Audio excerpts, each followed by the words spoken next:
Hello, can you hear me? Yeah? Hi, my name is Naz, and before I got asked to do this talk, I actually had to Google the word perseverance to find the definition because, you know, I had to make sure I wasn't signing my life away to something. So growing up, it was hard for me. I mean, I was born in Finland, and I came here at the age of 8.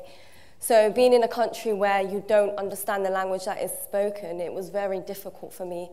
And I had to catch up really quickly with the people in my school and stuff.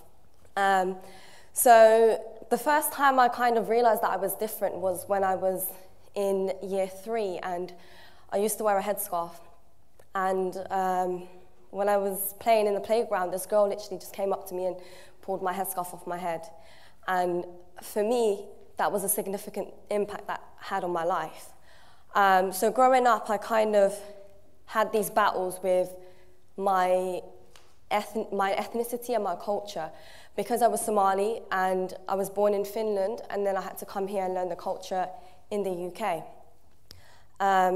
Then secondary school, I was picked out. I stopped wearing the headscarf, and then in secondary school I started wearing the headscarf again, and my head of house came to me and said, "Why are you wearing that?" So again, it was this battle with who am I, do I need to fit in, what do I need to wear, and things like that. So after I finished school, I attended my A-levels, and I met a woman called Lisa, and she introduced me to this charity called Integrate Bristol, which allowed me to kind of explore my creative side. And I was involved in a play called My Normal Life, which kind of explored gender violence and violence against women and things like that. So I started to explore the creative side that was in me. And growing up, I didn't see a lot of women who looked like me, who were Muslim, who were black in the creative industry. So this kind of inspired me to go forward with it. We managed to do a petition to Michael Gove to get him on board to educate the young people on FGM, which is female genital mutilation. And this petition actually got over 200,000 signatures. So this was such a big, we got a lot of attention for this, and we kind of realized as young people we could actually make a difference. And this inspired me to further continue with what I wanted to do. At the time, after I finished my A-levels, I went into college to study fashion, and I actually ended up getting kicked off the course on the final day because I wasn't really going in, and I realized it wasn't something for me. And growing up, a lot of the time I was told I couldn't do something and I couldn't achieve a lot of things. So after I failed that, I actually applied for university to see if I could get in, but with the portfolio that I had and a lot of the industries that I've worked with, I actually managed to go into university. So I went back into my fashion course and to collect my folders and things like that. And I was just saying to the teachers, like, yep, I'm going to university, even though after they told me I couldn't make it. So that was one of the battles that I had to face. Then after in university, I kind of looked around, and throughout these institutions, I realized there wasn't other girls like me. There wasn't girls who were black and Muslim in these places that I was going to. And it kind of allowed me to start my YouTube channel. And with my YouTube channel, it was put in a representation, because a lot of people have this conception that Muslim women are oppressed and, you know, they're not allowed to do certain things and things like that. And I wanted to fight that stereotype. So I started making my YouTube channel and just posting rants and things like that. And I actually managed to become partnered with YouTube. So making YouTube videos, I get paid from it. And I had a lot of young girls coming out saying, you inspire me, there isn't a lot of girls out there like you, I can actually look up to you and things like that.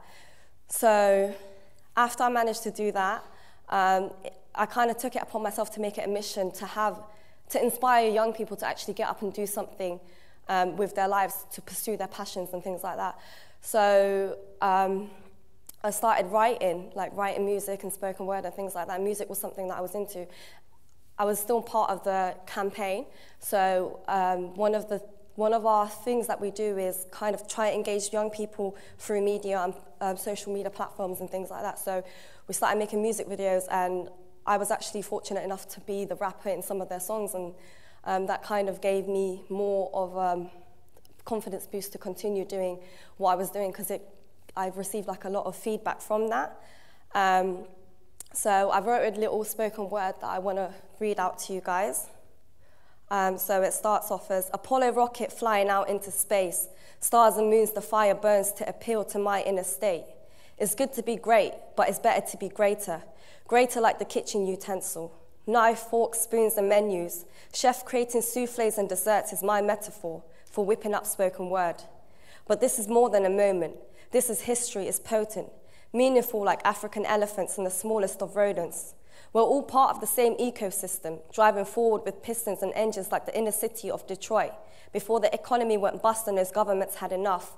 But I'm relevant to the people I'm teaching. My community is what I'm reaching. Powerful character I'm speaking. Plato, Aristotle for a reason. No treason, no case, no courtrooms, no base, no treble. I don't watch face when I'm empowering the youth today. I'm from the Horn of Africa, where we blow trumpets just to make noise. But I'm now resonating in London, youth empowerment. I made a choice to help those who feel cold, who are always told they can't even make it. Let's face it, preach truth, don't fake it. See an opportunity, take it. Bad habits, get them and break it. Showcasing talent so raw, positivity so raw, but my passion is so raw, like my mindset so raw, and my tongue is so raw, and my soul is so raw. Thank you.